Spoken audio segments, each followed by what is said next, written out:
สวัสดีครับพ่อแม่พี่น้องมากินเขาวเหนียวลาบหมูหน่อย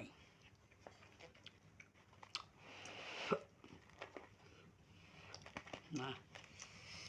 แบ่งเสร็จให้เบิ่งนี่ว่านี่ก็บ่ได้ลงคลิปไปวัดว่าจะลงอยู่คลิปอยู่วัดบ่ได้ลงไปเฮ็ดไปทอดผ้าป่าแล้วก็มาอืม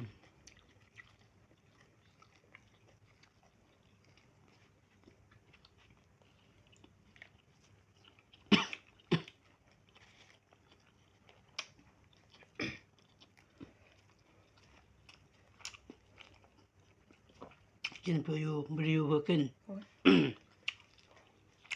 นี่มันเก็บมันจะซื้อกินอย่างเดียวบ่ได้พี่น้อง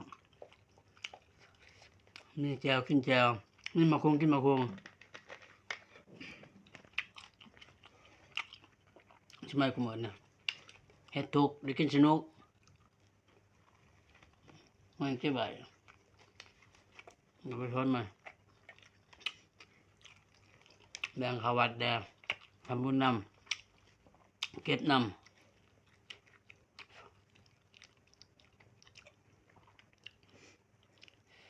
บ้านหอกินลาบหมู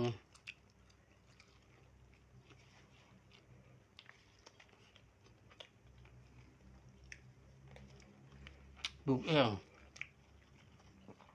มีได้หมดสิพาไปชมสวนหน่อยๆพักนี้เอามาจะเล่าเอามาจะเล่าเลย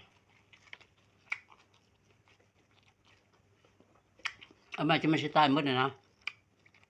เป็นกลางไปยังเอาไปเสียบคืนมาอีกพอได้กินเหมือนพอได้กินนะพ่อพอได้ซื้อ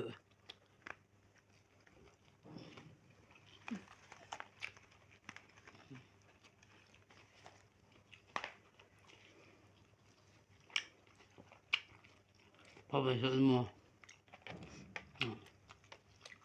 เอาก็บอกพละไปได้อย่างหนึ่งบริสุทธิ์พัก